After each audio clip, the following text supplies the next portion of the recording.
Hey everyone, welcome to Queerly Recommended, the podcast where we recommend queer books, TV shows, films, and more. I'm Tara Scott, and I review sapphic fiction at the Lesbian Review and Smart Bitches Trashy Books. This week, I am recommending a web series. And I'm Kris Bryant, a contemporary romance writer for Bold Strokes Books, and I will be recommending a 2022 movie. If you would like to support the show, there's links in our show notes where you can contribute to our coffee or sign up for our newsletter, or even just if you have a friend that is always on the lookout for more LGBTQ books, TV shows, all those things I just listed, tell them all about it because we would love to connect with them in their ears. So Kris, congratulations! Yes. Catch is Woo! here! It's out! It's everywhere! I'm so happy! So the reviews have started kind of coming in. You've been able to see through NetGalley, and you said something interesting. When we were preparing for this, you said something interesting is happening with reviews. What's happening? They are so up and down. It is a roller coaster. And I know that when the reviews are up and down, I know that I have written something that is kind of exciting because the people who actually liked it and the way it was written, they loved it. Mm-hmm. But the people who really didn't like the format were just kind of okay about it. So it's been a roller coaster of reviews. I have to admit, like, as a reviewer, as a critic, I like seeing a book get reviews that are really all over the place. Like when a book is really polarizing. And I think the reason that I love it is that no matter what, it's provoking something. Right. And I find that very interesting because if I come across a book and there's nothing but like overwhelmingly positive reviews, especially, I mean, for me at this point on Goodreads with all the people I'm friends with, if it's nothing but positive reviews, but none of them are by people that I know, well, then I get incredibly suspicious because I'm like, oh, were these all paid for? Like, what happened here? Yeah, mine are definitely not. And, and I get the same thing over and over again, the first person problem. Yeah. A lot of people don't understand first person and why writers choose to write in first person because they always want to know the love interest's, thoughts and feelings. Mm-hmm. And you only get that in dialogue in first person. Mm-hmm. And so a lot of times people question that. They want to know about the love interest. But you know what? This isn't third person. This is first person. And you're in the head of the one main character and that's it. And, that's how I like to write it because it could be more emotional, I think, in first person than it can in third. So everybody, I'm sure, is going to fight me on that. But I've written both. And I feel like just as first person, you can get more in depth with emotions, because you're talking like, you're writing from the main character's heart. You're writing from their heart. Yeah, I think you get much closer to who that character is. And I have come across some romances that are told in the first person, but it switches perspectives. So you do get to see both. And that can be interesting. But I think I agree with you in the sense that for me, like, I love coming across a book that's in the first person where at the end of the book, I still feel like I understood the other love interest's journey and how they came on it. And I know that takes very careful, and obviously I don't know from firsthand experience. I have not written a book. I doubt I ever will, but exactly who will. But you can, for me, one of the factors that determines the success of a first person romance is how well does the author manage to bring through the other character? Like, how is that happening? And it's often in little things that even though I'm reading it in the perspective of that other love interest, and maybe that other love interest isn't picking up on things, there's things for the reader to pick up on. And it might be the way that other character is looking at them. It might be a body language thing. It might be something they say or something that they start to say and then don't finish saying. Like I feel like there's a lot of really interesting, fantastic ways to work with it. But also I recognize there are some people that like first person just isn't for them. So, right. And it's like, my advice is if you don't like first person, don't ask for a book. Don't ask to review a book. Because I can't tell you how many of my reviews start with, I really don't like first person books. Does it usually follow with but? Because that is always sometimes great. It does. I mean, yeah, sometimes it does. It's like, oh, it's, I don't really like first person books. Just know, like, 85% of my books are first person. So if you're requesting it, know that you're going to get first person. And if you don't like first person, then don't ask for my book. I mean, I think that's fair, right? Yeah, I do. Well, I do think it's fair, but also a part of me thinks maybe give it a try and challenge those conceptions anyway, especially if it's been a while. That's true. And there are some excellent first person writers out there for sure. Like some of the big ones in our industry are first person writers. I know that there is a want and a need for them, but I also know that that is one thing that it's really hard to get readers to jump on that ship. And I don't know why that is. Well, I think I was kind of that way at first, and then I've come around to realizing that I'm good. I'm really good with first person now. Where I have a problem is if it's first person and it's in the present tense. That's a hard one, but it can be done successfully too. Yes. But it does take, it takes a lot. It takes a lot to write that way. And it's so funny because that's how I wrote Not Guilty and Shameless was both first person, present tense. And that worked for erotica. Totally worked. I know that it wouldn't always work for the most of my books. Yeah. And so I started off that way, and then my editor switched me, like, because I had no concept of first, third, present, past, no idea. Yeah. Like, so I finally had to be taught that when I first got started. You did it.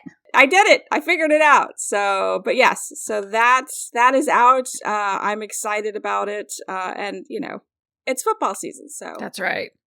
I think that's a perfect segue because it's time to ask about one of America's biggest football fans and everyone's favorite geriatric dog. How is Molly doing? Yes. So Molly is, let me think about this. She is going to be 16 years old. And here's a funny story. So one of my friends always gives a jar of mixed nuts for Christmas. Like a big one, like huge, like what you get, like massive, whatever. Yeah. Canned tomatoes, something in it. Well, I get mixed nuts. And so I was sitting on the couch eating nuts, just watching TV, eating nuts. And Molly always sits with me. She is always by my side, especially glued to my side since I've been back, since I was up north with my mom. She has not left my side. She hates she hates when I go into work. Like she's always sad and mopey. So she is like glue. Anyway, so she's napping beside me. And I look down, I'm like, oh my God, there's a walnut on the towel or on her blanket. So I pick it up and I'm like, that's not a walnut. One of her molars fell out. I know.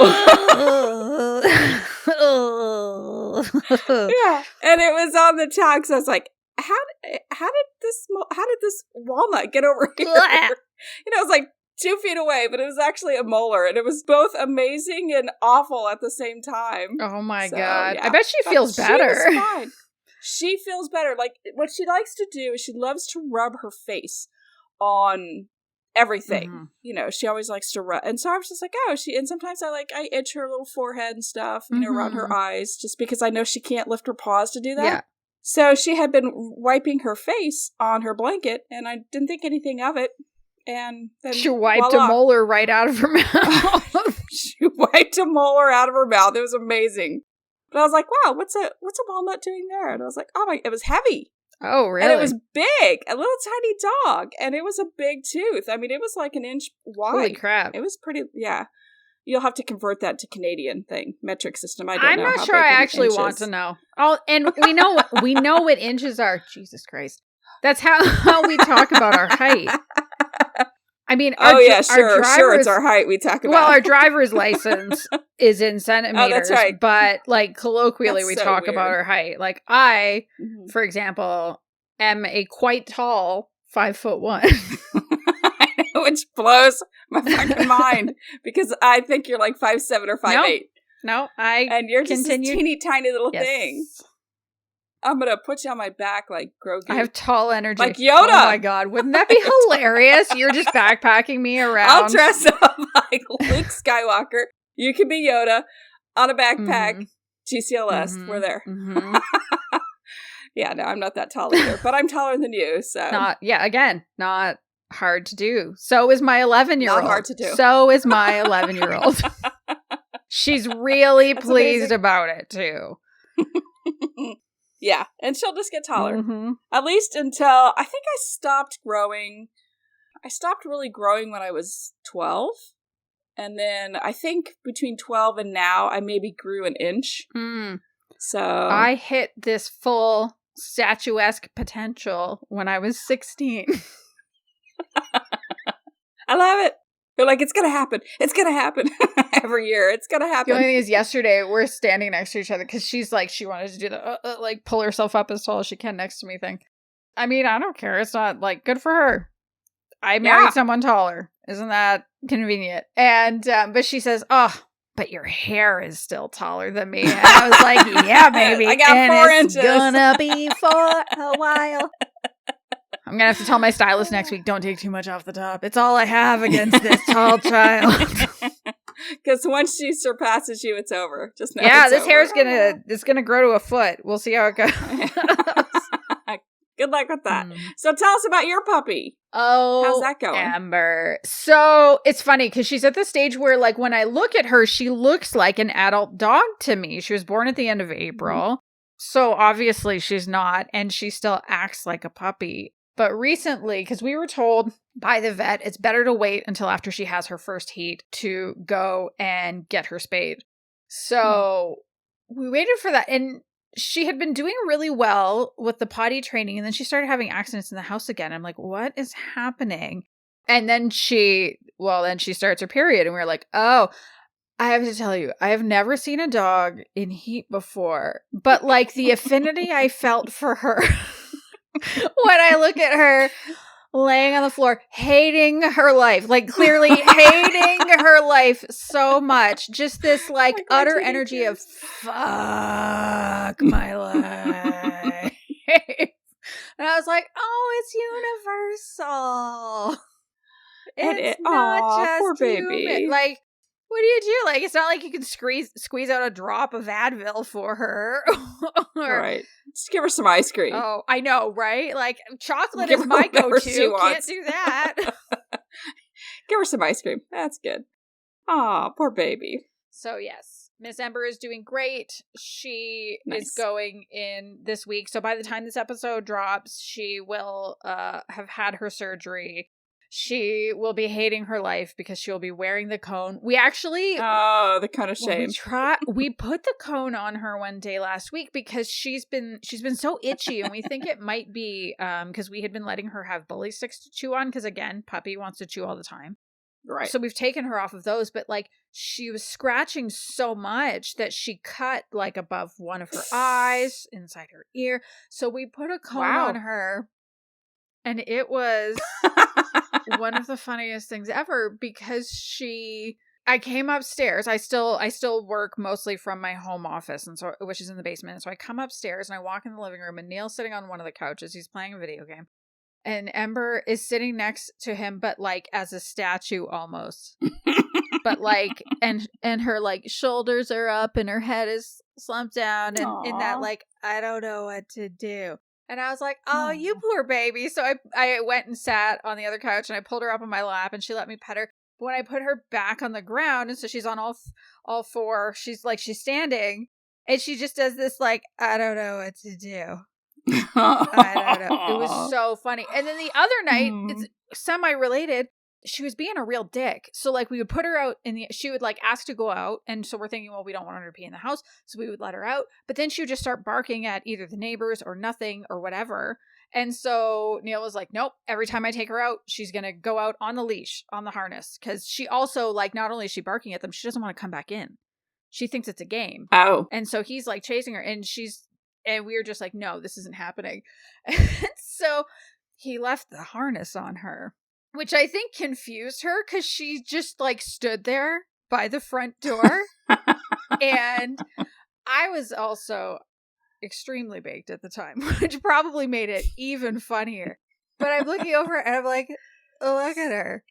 She's just standing there, and she just kept like she literally stood for probably 15 minutes, and I thought it was the funniest thing ever because she's not only is she standing, she's staring at him. because he's the one who takes her for all the walks. So it's just this like, Aw. come on, dude.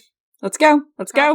Yeah. So I would say at this point, like, we're getting a really good sense of her personality, and she's curious and she's sneaky and she's quite funny. I think our only regret is that we didn't name her Bianca so that her nickname could be Bonk, because she, spatial awareness has been a challenge for her as her body has been changing and growing, and there's been a lot of bonk in her head into things. But yes, she's sweet and she's wonderful. I'm glad that we have her. Yeah, I love the puppy pictures, and then she looks like an adult dog when she has the shave, the haircut. I was like, oh, I know, right? The baby's gone. Yes, she doesn't look like a tiny puppy. Yeah. So it's been a while, but we had a couple of listener questions come through. Yay! I'm gonna read the first one. You're gonna read the second one. This first one has multiple parts. So Sagacious Sapphic said, as a newer listener, I'd love to know what you have in the works this year, a bit of a reintroduction about you, your favorite 3 episodes from last year, and a short list of most anticipated queer media. We're going to go back. We're going to take these one at a time. And I think the one that it makes the most sense to do first is a bit of an introduction or a reintroduction about us. So Kris, Bryant, who are you? Yes, I'm Kris Bryant. And I write sapphic/lesbian romance books for the masses. I write first person, as we talked about, but I also write third person. And I do past tense and I do present tense. And I write it all. And I write for Bold Strokes Books. And sometimes I do short stories or novella series as well. But everything of mine can be found everywhere. I say everywhere, but anywhere you buy a book. Usually first 2 weeks of any sort of new book of mine comes out at the Bold Strokes Books website. And what else do I do? Whatever you want. Oh. No, that's I do whatever the hell I want. No. I do whatever the hell I want. No, I have a Patreon. We raise money for animal shelters across the world. And what else about me? Everybody knows about my dog. Very occasionally on your Patreon, you get drunk with other lesbic authors. I do. I do a lot of video. I do a lot of video chats. And I put that as part of the fun and exclusive content you get by being a Patreon of mine. Mm-hmm. Trying to get back into things right now. Trying to get back into writing. I had that catastrophic event that happened last year. So my mind really hasn't been in it. Neither has my heart. So I need to, before I get too far away from it, I need to jump back in and keep writing. So just for people that didn't notice on Twitter or on Facebook when it was announced, Kris's mom, unfortunately, passed away last year. It was very rough, very quick. And that's why my friend Amanda stepped in for a couple of episodes. So she doesn't listen to the show, but her girlfriend does. So Tanya, you can thanks, Amanda. Pass on your thanks again to Amanda. We were really, really grateful that she was able to just drop in. And I mean, hey, she got me turned on to Yuri on Ice. So that's perfect. Not a bad thing. Who doesn't want to watch two sweet boys fall in love over figure skating? I love that. So the reintroduction about me. Hi, I'm Tara Scott. Hi, Tara. So I started professionally reviewing lesfic or sapphic fiction or WLW fiction or whatever you want to call it 8 years ago with the Lesbian Review. And since then, I was a reviewer at Curve magazine for a while. I was a reviewer at Lambda Literary for, 4 or 5 years. I'm currently one of the staff writers at Smart Bitches Trashy Books. And the way that Kris and I actually met, I mean, we had been kind of like friendly on social media, but we wouldn't, I don't think we would have ended up with Queerly Recommended, except that I used to have another podcast called Let's Do Books. It was a part of the Lesbian Reviews podcast network thing.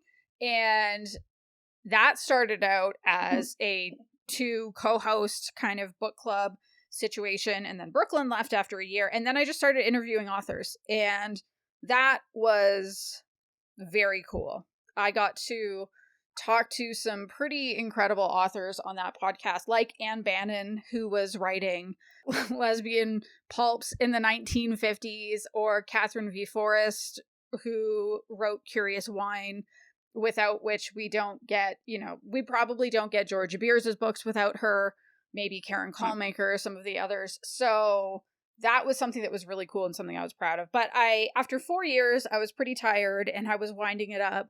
And you had been on the show, I think, twice before I think so, that. Yeah.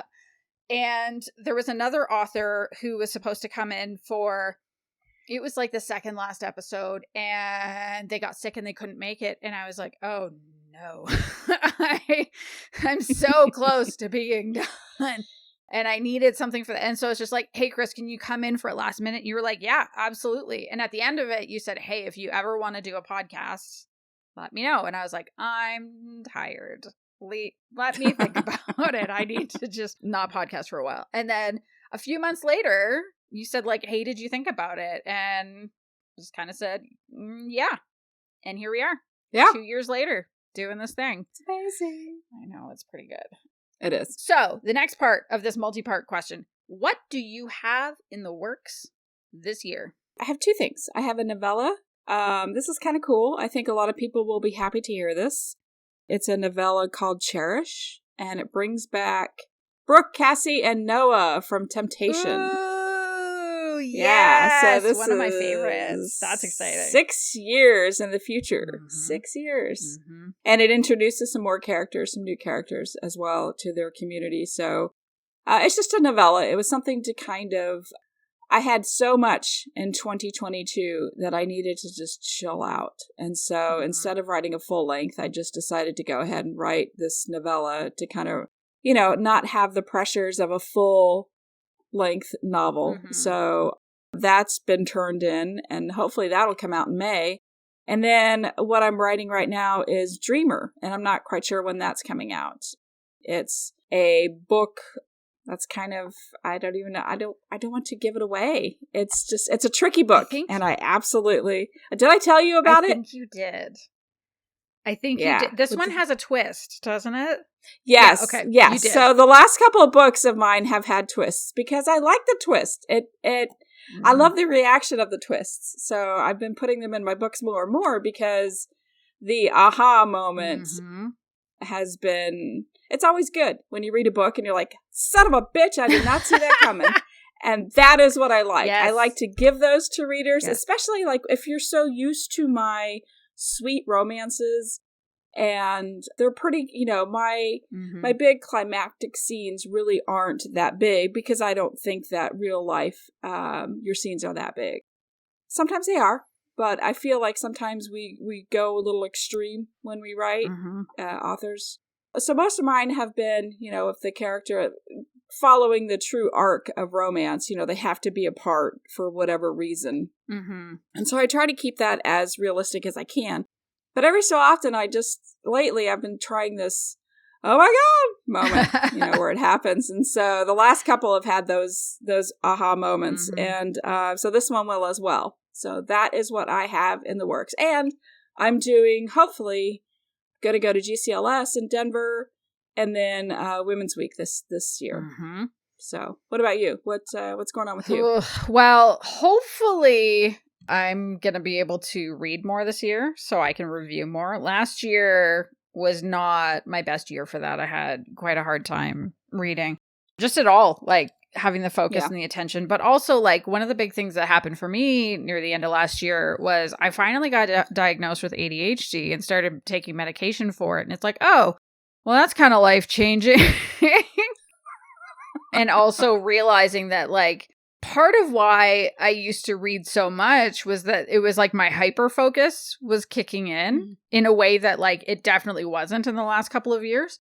So we'll see. I would like to do more of that. Something else that I'm quite excited about, and you and I have talked about, is we want to try and get more guests on for bonus episodes. And there's one that we're working on right now that I'm pretty excited about. Mm-hmm. Really looking forward to having that conversation. And then we'll just see from there, because I don't think we anticipated the speed from which we could go from like, hey, wouldn't it be cool to, hey, we're doing it. With which what happened with that conversation with Katie and Jay from the Big Brunch. Like it was just kind of this wild, and we were lucky because Katie came to us. And so now we're kind of talking about, okay, well, who can we go to? Who can we talk to and see what happens there? So those are the things that I know of at this point. I don't tend to plan too far ahead. It's also easier for me because like you have to plan your book writing schedule versus I just need to like read or watch things and then review them or talk about them here. So, all right. This is probably the toughest question. What are your 3 favorite episodes from last year? Well, the Big Brunch where we had Katie and Jay is a top favorite for sure. Yes, agree. I feel like the whole year was just like lumped into, I can't tell if it was the first year or second year. Well, it's one of those where, we did the boundaries episode where we had Jay. Yeah, that was a great episode as well. Yeah, I was thinking about that one too. So we talked to Jay, the author, and then Sarah Wendell joined. She's the founder and head of all things at Smart Bitches Trashy Books, because there's this big conversation happening on Twitter at the time about how there are some authors, and it definitely happens in other parts of fiction, but it's like quite a big problem in lesfic, of readers not respecting authors' boundaries and like the sexual harassment and stalking and stuff like that that's been happening. And I think I'm really proud of that one too, because I think that's a great one. A conversation that not only needed to be it continues to need to be had, and hopefully it's something that we can just get to stop, because it's hard and unfair, because I think there is so many lesfic authors don't have publicists, don't have like that wall in place that can handle all of the media inquiries. And because that access is there and so much of self-promotion means being on Twitter, but like, just like the title says, these people are mistaking access for permission and they're not the same. So yeah, I agree. That's a good one. Do you have another one? The thing that's nice is if you choose 3, then I can choose 3 different ones and I can just agree with all of yours. And then choose 3 totally different, and then I was thinking of those 2 as well. Oh, good. So I got those from you. There are just so many. Go ahead and start talking. You start yours, and then I'm going to review the list. This is a brand new question. I didn't have time to review. So I'm going to look at our past episodes, and I'm going to tell you which one I had the most fun on. Well, I remember having a lot of fun with you on the day that we talked about how Stanley Tucci is the Toni Collette of men, and Toni Collette is the Stanley Tucci of women. That was a good one. That was just like fun and silly and a good time. And that was one where it was just the 2 of us. I feel like those are a little harder. Like they don't stand out as much because we have a format, but I specifically remember that one being a lot of fun. But the interviews this year, I really, really enjoyed and had a lot of fun with. In terms of the ones that you were there for, I also really enjoyed the conversation with Sinclair Sexsmith. I'm quite proud of that one. They edited the Best Lesbian Erotica, I think, that collection, and just talking about like desire and kink and how it's all political, I thought was really interesting. Our conversation with Radcliffe also for Pride, that was a good one. A really, really good and interesting one, because she's such a powerhouse, but part of what I love talking to her about is that she's not just an author, but she's a publisher. Like she's the head of Bold Strokes Books and has, formed a company and has seen the industry change and grow. So I thought that was really great. Sorry, Sagacious Sapphic, we can't be bound to 3. It's just not happening. Right. I also, like, on a personal note, you weren't there for it, but my conversation with Milena Mackay about Truth and Measure, that just filled my soul. I needed to have that conversation with somebody. And to finally... And who better with than Milena, yeah. Right? She's so... And I love her books, too. So, like, just getting to talk to her at all was like, eat! And then getting to talk to her about that was doubly, eat! And then it wasn't recorded for the podcast, but I was so grateful that we were able to release the audio on the podcast. But at my company's conference in June, I was just like blessed with the opportunity to, for the keynote on the main stage in front of 500 people, I interviewed Jonathan Van Ness, one of the people on Queer Eye. And you rocked it. Thank you. Thank you. Yeah, right there on the stage. He said Amazing. I could rip the audio and throw it up on the podcast feed. And I was like, what? Really? Yeah. And we followed all the appropriate channels, and he confirmed that permission. And so that is one of the things I'm just proudest of, like, in my life and career, because yeah, it was amazing. Yeah. Like, being able to have that conversation, follow him kind of wherever he wanted to go with it. And we talked about some really important things that are no less important to talk about today, like anti-trans legislation, also talking about like authenticity and duality, the idea of like two opposing truths can still be true at the same time. So those are probably all of my favorites. Well, and I want to say that what I like about this show is that it brings out and it discusses so many queer things and queer lifestyles, and I'm learning so much on this show. So I think on Twitter somebody said, well, I'm not going to read your book because you have queer as a hashtag. I had queer as a hashtag. And I was so offended. Like, how? Well, I don't understand why. Mm-hmm. And it's hard for me to think that there are people in our community that just don't like certain words. And I feel like between my editor and this show, I've learned so much about what's appropriate, what's not appropriate. It's okay to talk about certain things and what vocabulary to use. And I feel like this is such an education for me, and I hope it is an education for other people as well. And I love the knowledge and everything that we are bringing to our community, that, you know, people like me who didn't really know anything. Mm-hmm. And then I'm learning as I go. So I love that the show, you know, puts me out of quote unquote a comfort zone that I used to have, and lets me embrace and learn about different types of people in the queer community Mm-hmm. that are just fantastic. And so I love the show for what we're doing for everybody, and to make it a safe space for people too. So now it's like if people come to me and they're like, well, I don't like the way that you say queer, or that you call yourself queer. But I am, and it's a beautiful word, and we're taking it back, Mm-hmm. and I don't have a problem with that word at all.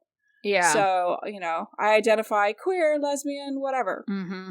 I mean, I understand why some people don't like the word, especially if you talk about some of the elders in our community. Right. Who, when they were growing up, like, that was the slur that was being used against them. I mean, I would not, if I knew I was in conversation with somebody who had that experience, I probably wouldn't use the word queer.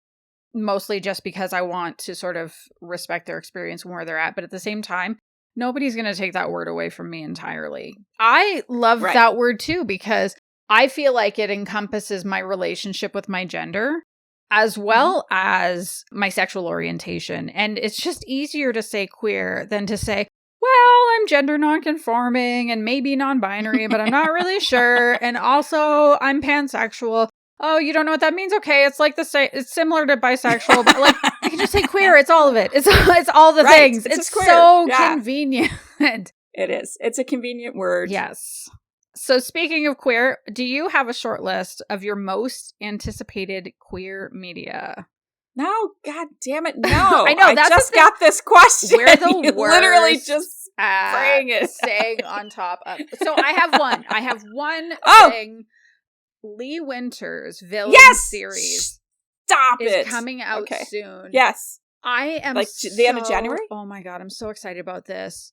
I mean, if you've been following me for a while, then you know I love Lee Winter's books. Mm-hmm. And I mean, I love a bunch of them. And probably if I had to guess, her best is probably, no, fuck it. I'm not even doing this. I'm fighting with myself in my head, because it's like my darlings are punching each other in the face. This isn't working. But I fell in love with her writing from her very first book. I wasn't following her as a fanfic author, to be fair. At that point, I wasn't reading fanfic at that point. But her first book was The Red Files, and it is still one of my very, very, very favorite lesfic books because it's so fun. And at some point I should probably do. It was nearly the official recommendation today because this series is coming out soon. But I got to talk about this web series. So maybe to come. Either way, go read it anyway. And it was it's like a romantic suspense. And like the dialogue is really snappy and the characters are great. And I fucking love the Ice Queen in that book. Like it all just worked for me. And then there was a follow-up to it, which was also great, where we see them getting married. But there was a villain kind of in there, in the background of Catherine Ayers' life. And it was a woman she had been in love with previously who fucked her over, who basically was like, this relationship was not as real as she perhaps thought it was. And this series is where that woman is getting her own love. And I find that very interesting, like redeeming villains. Right. I know. And before, like, I don't know if I would have believed it could be done before, to take someone that unlikable and then turn them into a love interest. But I saw Rachel Spangler do it with the book Close to Home, because Kelly shows up in one or two previous books of Ray's and is like such a bitch. And I couldn't stand her. And I was like, fuck this woman. How? Come on. Like, I'm going to believe in her. And like, even in her own book, she is not easy to like for a lot of it. But you come to understand why she is so closeted and why she behaves the way she does. And she goes on a real big journey. And so that was the book where I was like, ooh, this could be a good thing. And so now I'm just like rubbing my hands in excitement for this series to drop. So yes, that's my big thing that I'm excited about for this year. Yeah, I don't know. I mean, I see what comes through or what's coming down from, like, I'll see stuff on Twitter. But being a part of Bold Strokes Books, you know, I get to see in advance, like months and months and months in advance of, you know, when the next Melissa Braden, when the next Georgia Beers, you know, I get to see all that. So I don't, even movie-wise, I've just been out of it. So I don't really know. I don't have a list, so I can't really answer that. Actually, at the risk of being extremely cheeky, there's one other thing, and I don't even know if it'll drop this year, but Milena Mackay told me something that she is planning on writing and swore me to secrecy. Oh, there you go. Giving it away. I'm going to call her right now. All I'm going to say is, oh, it's going to be good. So I am looking forward to future untitled, undescribed Milena Mackay project that I don't know if it will drop this year, but I hope it does because I would like to read it. I'm sure it will. I'm sure it will. All right. So that was yes, and so we have another question. Yes. Fiona Riley asked the question, what do you both love and hate about the sapphic fiction genre? And so, like, you and I were kind of sort of talking about that a little bit before we started recording. Books versus community. Like, Can we talk about both? Maybe, because I think, you know, there is a real community of authors and readers that have come together very specifically for sapphic fiction, mostly romance, not entirely romance. I think in terms of what I really love, I mean, I first discovered it, oh gosh.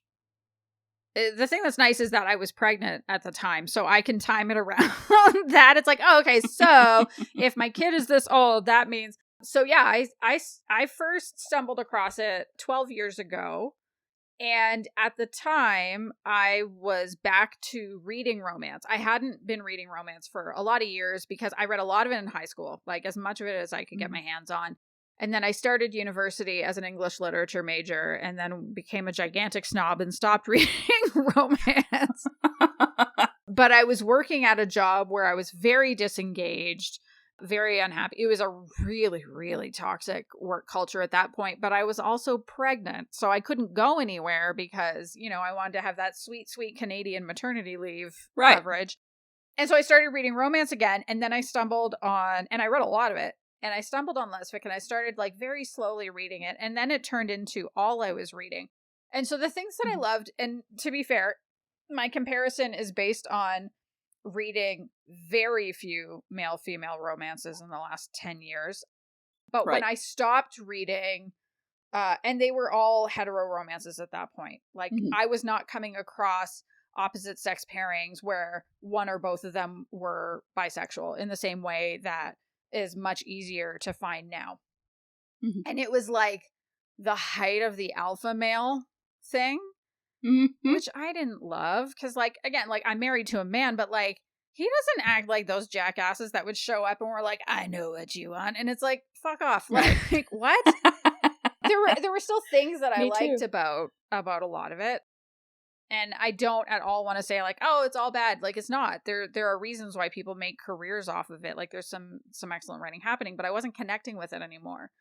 And I really, I think the thing that I really grew to love is seeing no gender dynamics, frankly, that the love and the character development and all of that is built on other things, not gender roles. And I mean, sometimes we occasionally come across books where, like, a butch or a more masked character ends up kind of acting like some of those men that I used to read, but that's a choice for whatever reason, and I still think it's not. Like, it's there's still not that power imbalance that's based on gender.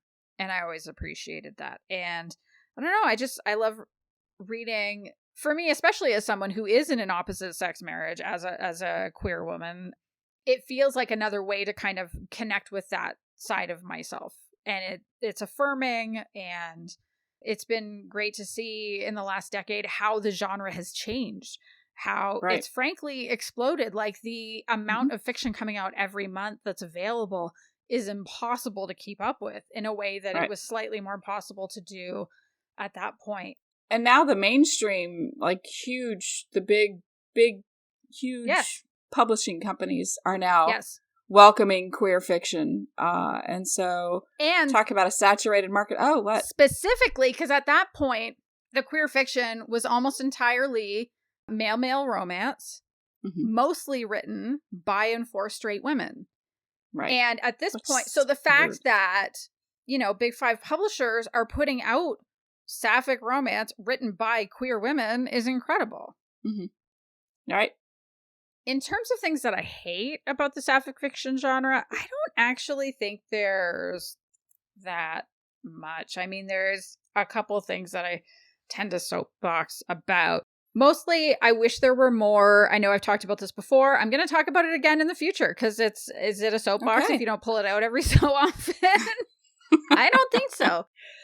I would like to see more safer sex practices. Demonstrated. I know it's something that's been getting a little better, but I'd like to, like, come on, we can do more. Even things like just having conversations. Have you been tested? Perhaps, like, I've seen some where it, you know, talks about gloves or dams or whatever for sex with strangers. And I know some people believe that, and I've seen some authors express in the past that, well, it takes away from the story. It's not, you know, it's the fantasy, and I can't. And my challenge is, if the author's writing opposite sex pairing romances can make putting condoms on a completely normal part of it, and they went through the whole, but the fantasy, but it takes away. And guess what? A decade has proven it doesn't take away. It's actually fine. And it's good. Our community can do it too.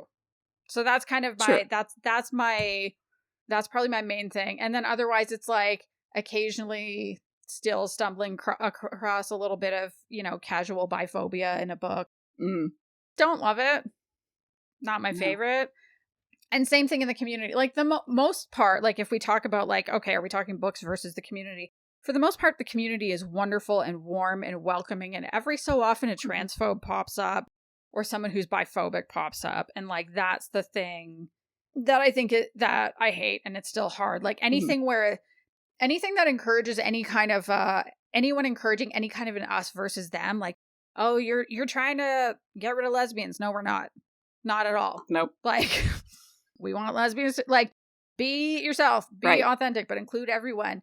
And kind of similarly in that, like, I sometimes see groups of authors like, oh no, the indies are doing this. Oh no, the published authors are doing this. And it's like, can we just come together as a community? Because, like, in my opinion, I think it's been a great thing that the big publishing houses have started publishing this, because there are readers that I've seen say, holy shit, you can find romances where both leads are women.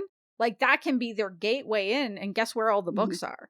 All the books are with the smaller publishers and with the indies and with the, like, they don't have a lot of choice by sticking with traditional publishers. They have to seek elsewhere. So I feel like if we can do a better job of welcoming those authors and welcoming those readers into the community, then those readers will be able to find literally thousands of books that can keep them going, that are just as well written, that are just as well edited, that have beautiful stories, that are incredibly affirming. So those are mine. What about you? Oh my goodness, I have to follow that. Yeah, I know. Yeah, because you had so many things I wanted to jump and say yay or nay or whatever.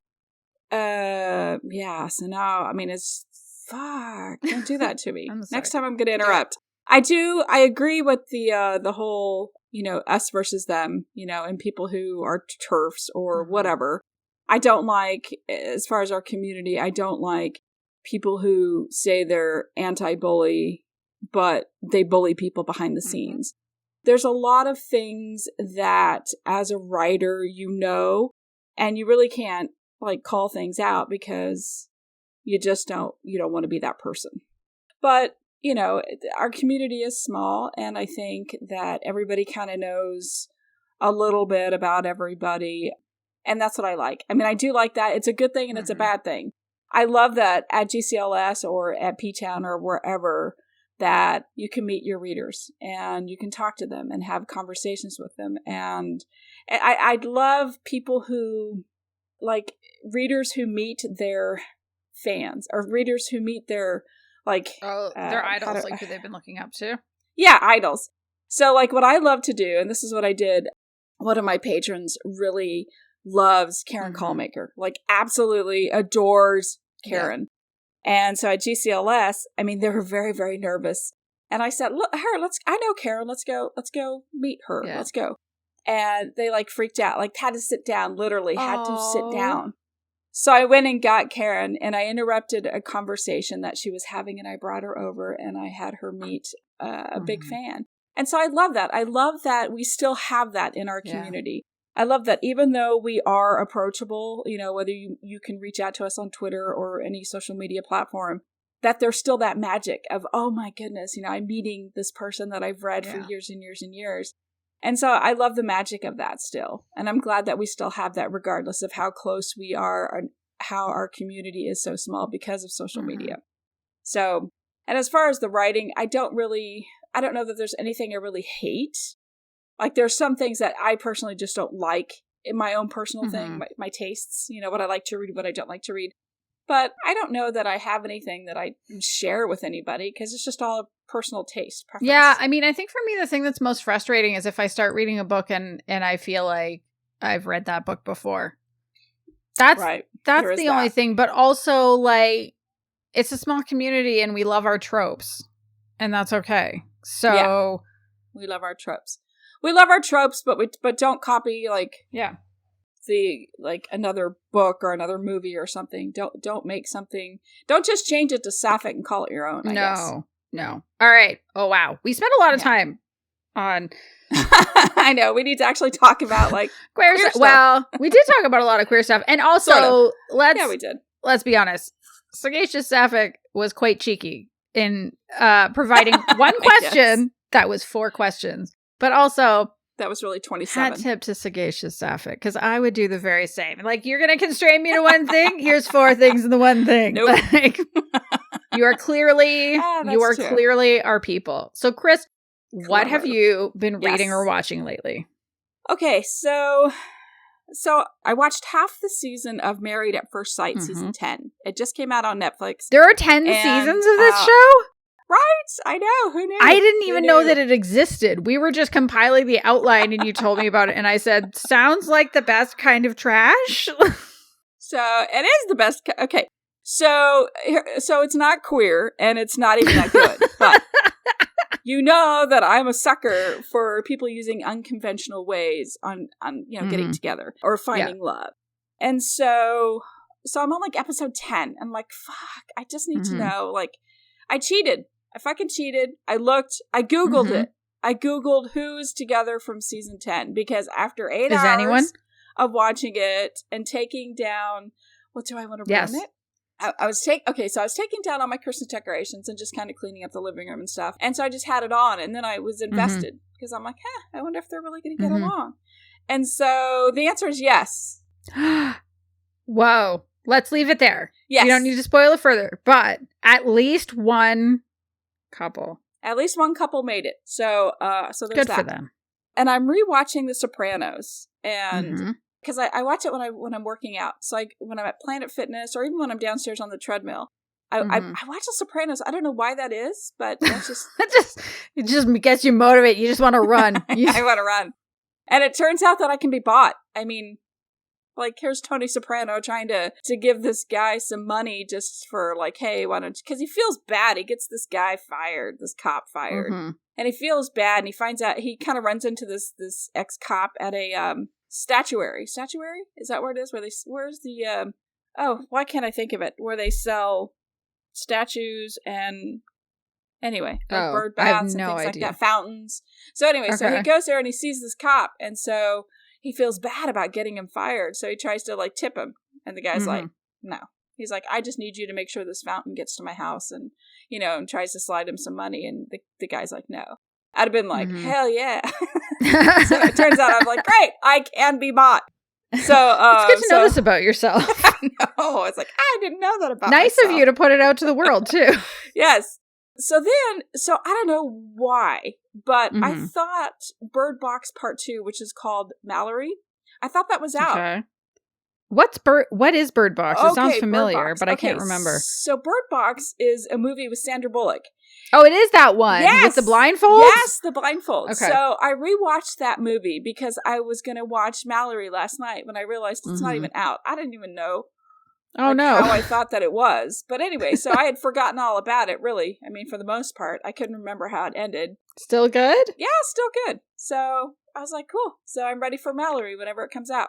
And of course, American NFL football, because it's playoffs. And my team is still in it. Hey! Yeah. Congratulations. Yes. This is great news. Yes. And so, like, we had this massive, one of the players, I don't know if you heard about it up there in Canada. Oh, yeah. The guy who that was horrifying. Yeah. For people DeMar that Hamlin. aren't watching, it was, by the time this comes out, it'll have been a couple of weeks ago. What was it? He took like a hit to the chest from somebody's helmet or something. Yeah, it was really weird. Like, he got the hit, and then he stood up, and then he fell right back down, and his heart gave out.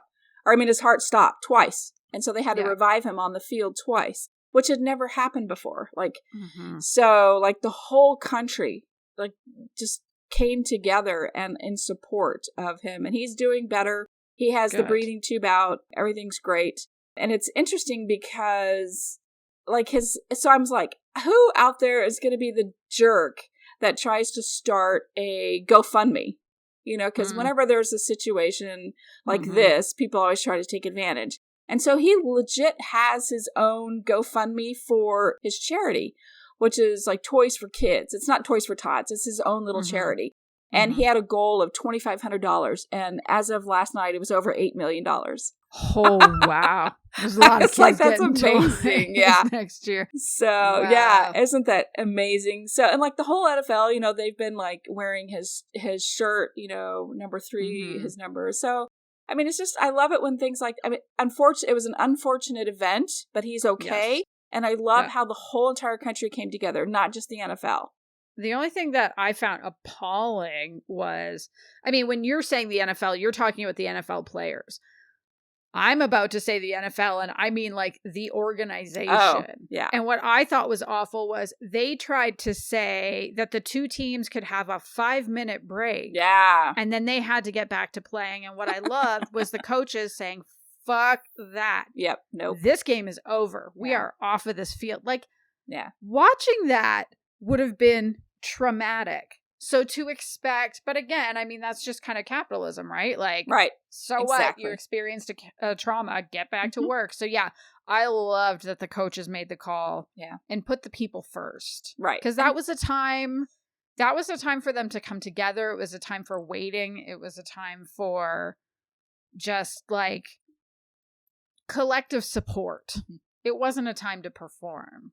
Right. And we've had bad accidents in NFL. We've had people break legs before and things like that. But this is the first time that somebody's actually, their heart stopped twice. Yeah, so I'm glad that they just called the game. I mean, that was the right thing to do. But yeah, NFL, I just mean like by the players and just the fans. I mean, the fans. There's just millions and millions of fans out there. So so everybody, I have not seen anything negative about it. Like nobody said, oh, let's just play, blah, blah, blah, it's football. This kind of shit happens. Like nothing. I have not seen anything at all. And it's just been beautiful. Like that fills my heart. The only thing I've seen is some anti-vaxxers try to use that as proof that you shouldn't vaccinate. It's like, fuck off. God damn. They're going to be saying that for everything, for any reason whatsoever, forever. Mm-hmm. Unbelievable. Just as a reminder, as part of reintroducing people to ourselves, we are pro-trans, pro-vaccination, if that's... I mean, we're not saying like forcibly or anything like that, but... Generally speaking, we believe in the science and we think it's a good idea. And we also believe in positive, enthusiastic, safe sex practices in our fiction.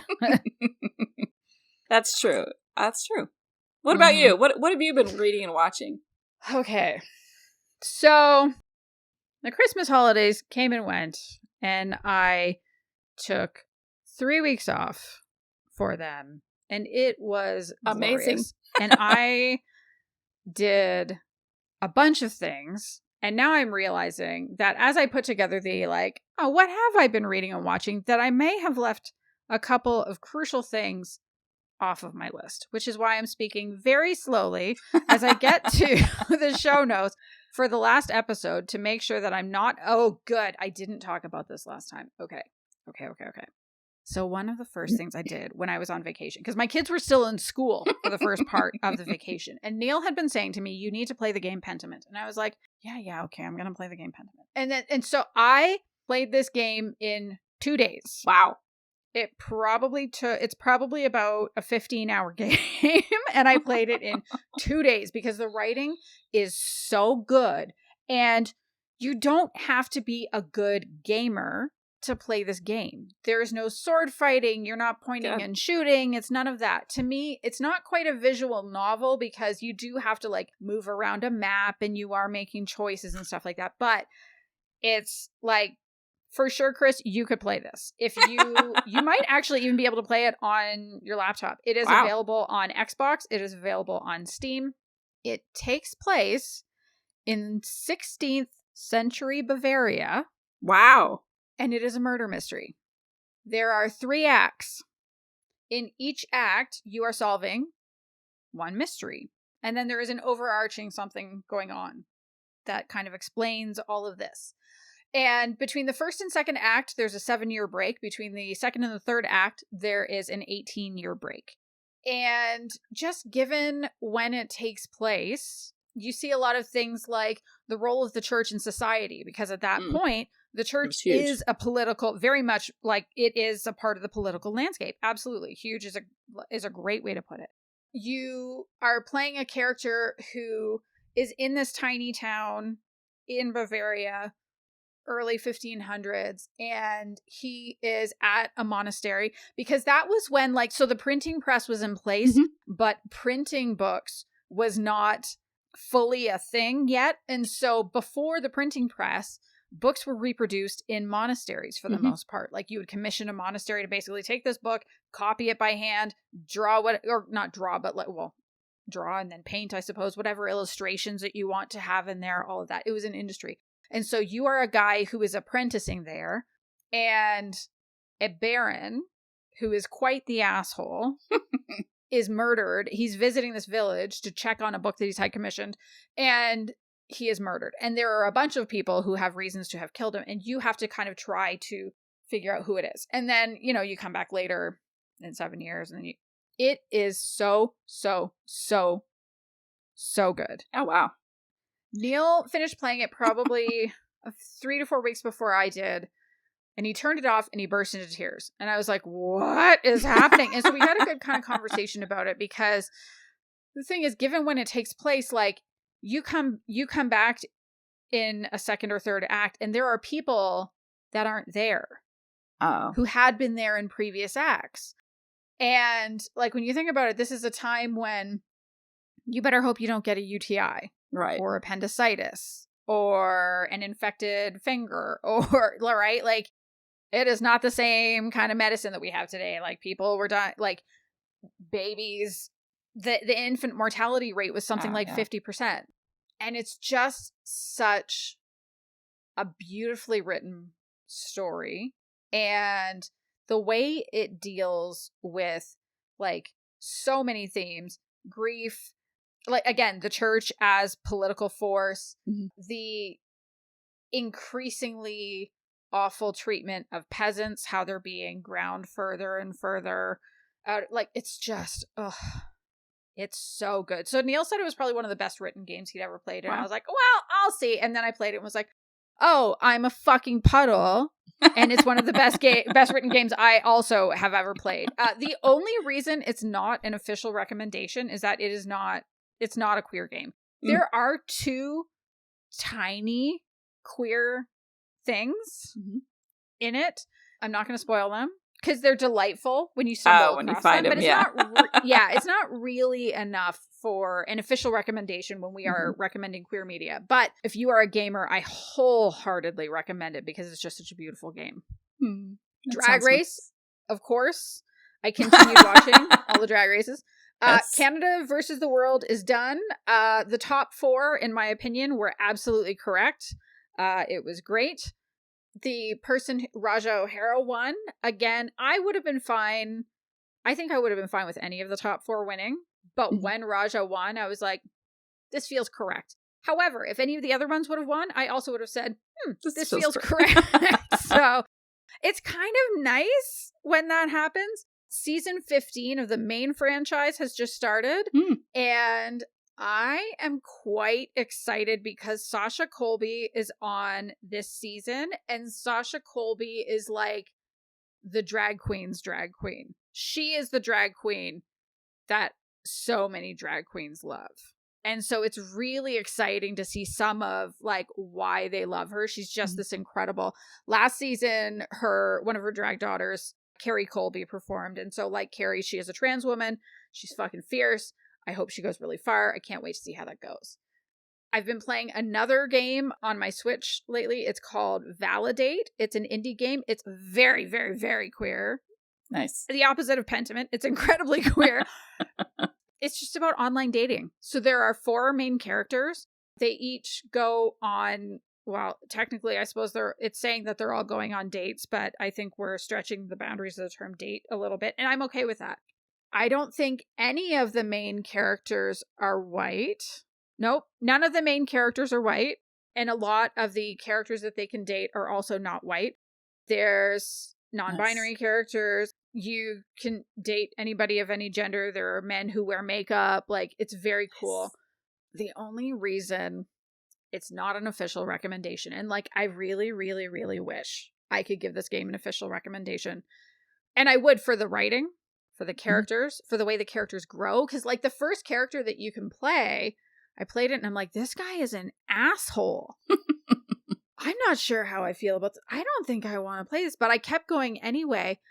And like seeing the way he changes as he's dating these people, I was like, oh, this is very interesting to have like that kind of growth in a visual novel. Like, very good.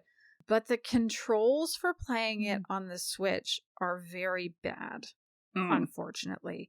And so I am going to say, like, if you are someone who has a Switch, but also you have a Steam account and you play things on your computer, like 100% play it on Steam. It's probably great when you can play it with an actual mouse, but like you're having to use the joystick to move the cursor over to click on a button. And it's like, sucks. What? Like, it doesn't make sense. And going back, like, if you want to go back in the conversation log, that is murder to use with the joysticks. Like, it is truly unpleasant. And I almost I wanted to throw my Switch all across the room. It was awful.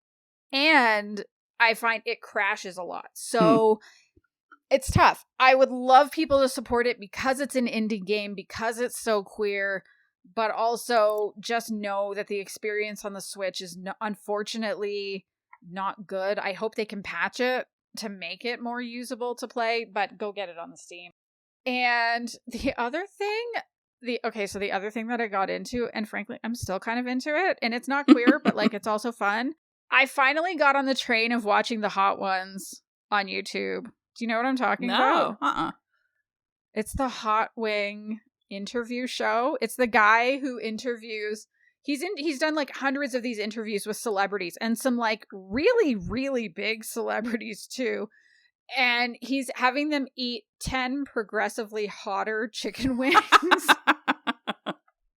as they do the interviews. That's hilarious.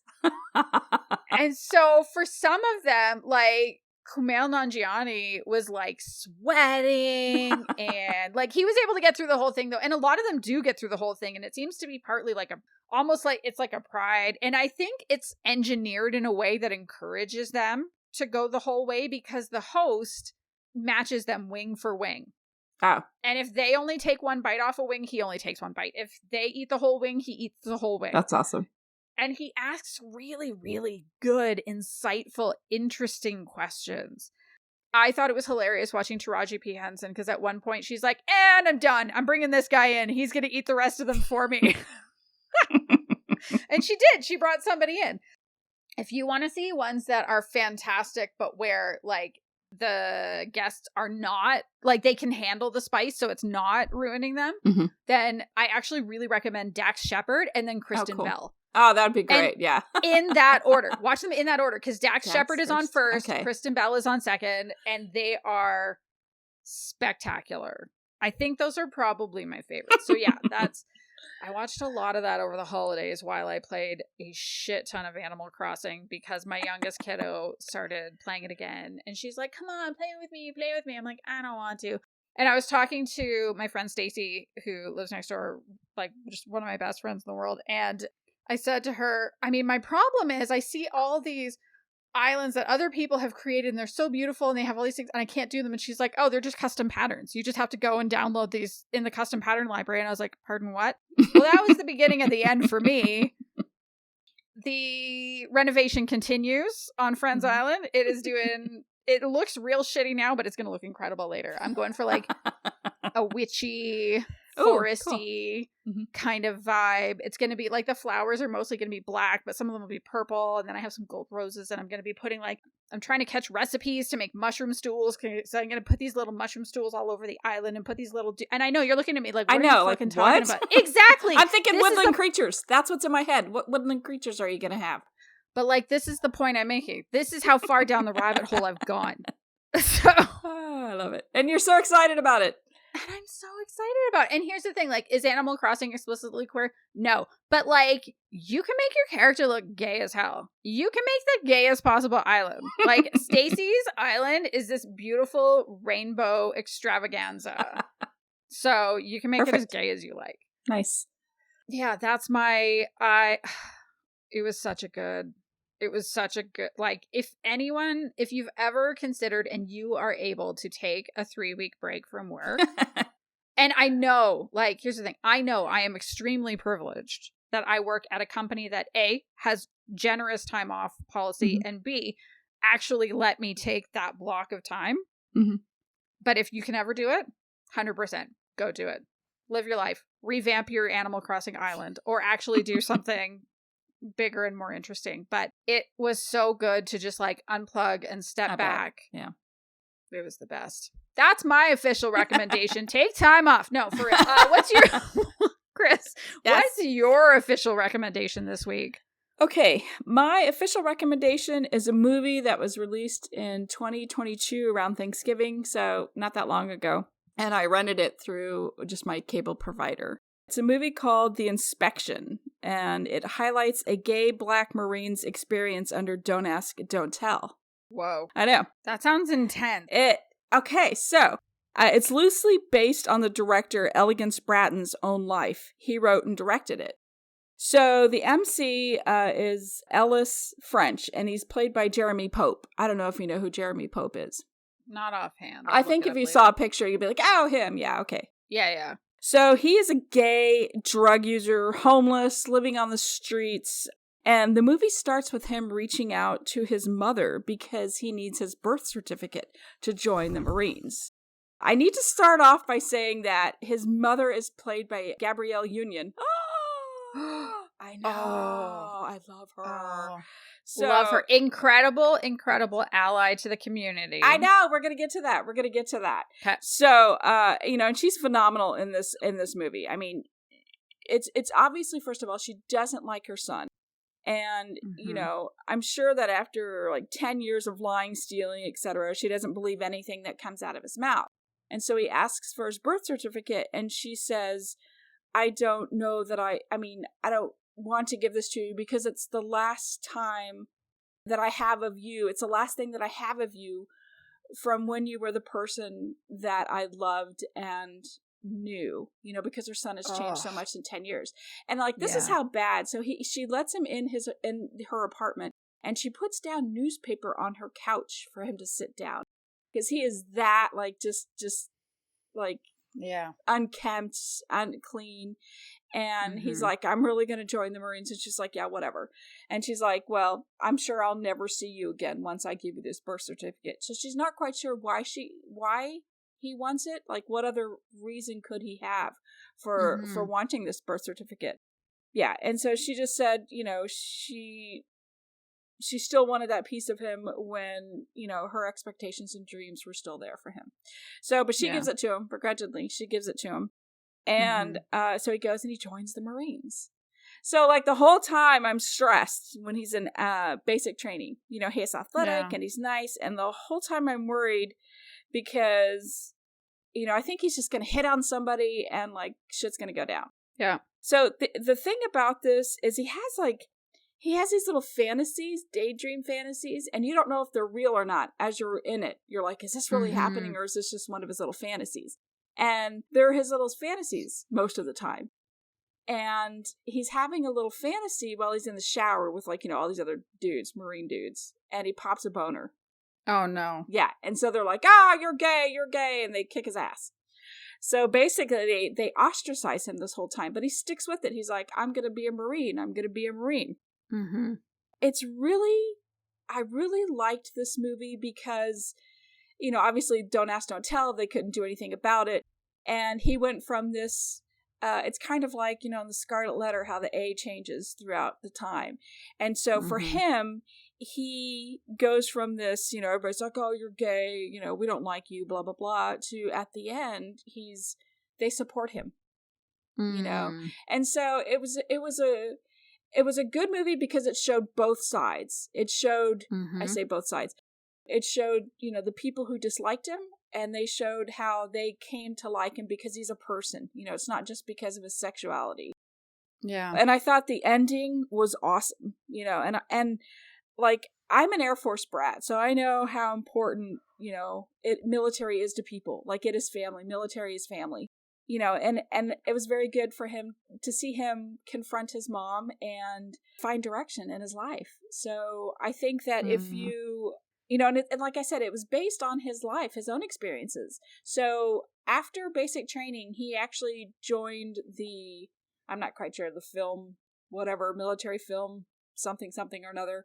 And he gets out of the military after 5 years, and he becomes a director and a producer, and he does all these things. So he actually has a couple things under his belt, but this is his first full-length movie, and it was really, really good. So, yeah. Who would you recommend this to, especially? I think everybody. I think this is a film for everybody. And we have to go back, because I interrupted you when you interrupted me. About Gabrielle Union. Oh, yeah. So she is a decorated actor and LGBTQ advocate, and her husband, former NBA star Dwayne Wade, they're known for their public support of the queer community because they have a transgender daughter. I know. I love that. So yes. I did not know that until this movie. Like, I had no idea. I did not know that at all. Yes, so, they have both been very, very supportive because she's the daughter's stepmom, right? I think. Oh, I don't know.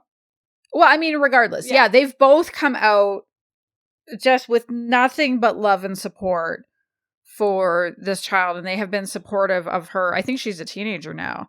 So. They've been incredible. And to have Especially when you look at, like, Dwayne Wade was a huge, huge, huge NBA star, and sports communities are not always the best about queer people. So to have somebody like Dwayne Wade not only speak out for queer people, but like specifically for trans people, and I know it's his kid, and so like he has real skin in the game, but like to do it so publicly has been so incredible. Yeah. So it's, you know, it wasn't necessarily a feel-good movie. I mean, in a way it is, but like it was funny, the 5 final words, I think it's the 5 final words. It's perfect. Like absolutely perfect. And it means so much. And you understand what those 5 words mean to him. And they're 5 words that you hear all the time and nobody really gives it a lot of thought. So you'll have to watch the movie to see what those 5 words are. But I think it's good for I have anybody. A guess. Oh, we'll have to talk about it afterwards. So I think I might know what they are. Yeah. So I think what I'm hearing you say is that it's not always the easiest film to watch, but it's a very rewarding film to watch. It's very rewarding, and you're quote unquote your hero of the story. You see him overcome so many things, and you know, because you always hear the opposite, like these people who are homeless for 10 years or who have been kicked out, and you feel like, okay, it's nothing good is ever going to happen to them. They're going to end up, you know, dead in an alley somewhere of an OD or something. And this kid really, this young man really wanted to change his life, and he does. And it's like I said, there's still some unsettling about it, about it. But at the same time, yeah, I think anybody can watch it. I really do. Great. Yeah. So that was my official recommendation. What about yours? What is your official recommendation this time? Okay, so my official recommendation is a web series that recently finished, and it's called Rational Creatures. And I had never heard of it, and I don't know that I would have, except that they actually, one of the creators reached out to us. They sent an email, and they said, hey, we just finished creating this, like, we just released the final episode. It would be great if you would give it a chance. It's a contemporary retelling of Persuasion by Jane Austen.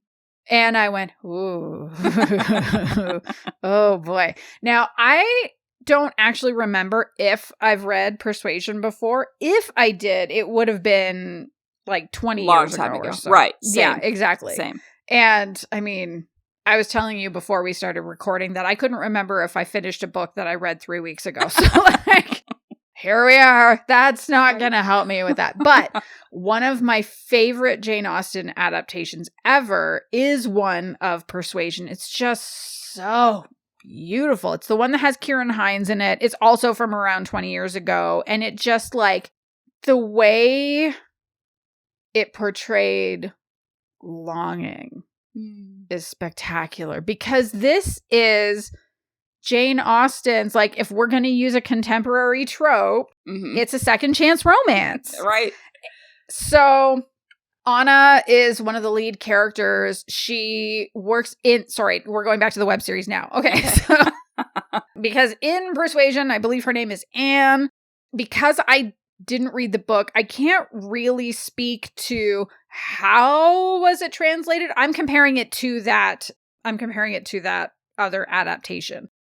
So I'll get to like how was it as an adaptation later. But Anna works for her dad's travel agency, and it kind of starts with him saying, so, you know how I always said you're going to take over this business? And she's like, yep, And he said, unfortunately, I can't pay you right now, so that's kind of awkward. And I was like, well, fuck. So she has to find another job. Her sister lives in another town that seems to be relatively close. And her sister's like, well, I could really use some help right now anyway. Her sister has like a chronic illness. And there's like a coffee shop near us that's hiring. So she goes to stay with her sister and her sister's wife. So already queer, like, so there's so much queer representation in this, but awesome. I'm getting ahead of myself. And around the same time, her ex, who was like her high school sweetheart, Fred Wentworth, He has been a travel writer for the last 8 years, kind of since they broke up at the end of high school. And he needs to work on a book. And his sister's like, yeah, you know what? Come to my place. Safe place for you to crash. Come hang out. She lives in the same building as Anna's sister and her wife. Oh. So these two people are kind of in the same building again. And so it's kind of that like, oh no, what do we do? And it goes on from there. As you probably know from all of my squeeing and fangirling and embarrassing myself talking about Fire Island. Oh, yeah. I love a good contemporary retelling of classics, and that's especially true of Jane Austen books. I love seeing how people take it and try to find good ways to adapt to where we are now. One of my other favorite adaptations actually is also a web series. It was called The Lizzie Bennet Diaries. It came out probably about a decade ago.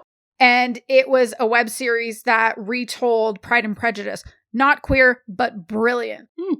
This one, also brilliant, but much queerer than the Lizzie Bennet Diaries. Which is why we can officially recommend it here.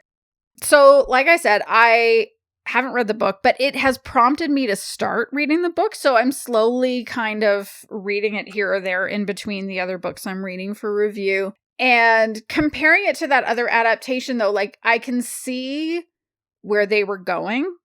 I can sort of see, it's not so much like, this character is this character and this one is this. Like there is a little bit of that, especially with the leads, like Fred Wentworth instead of Frederick Wentworth. Anna instead of Anne, because Anna's family is not white. I think they're some kind of like Latin family. Okay. But like it all makes sense. And it makes sense as a contemporary story.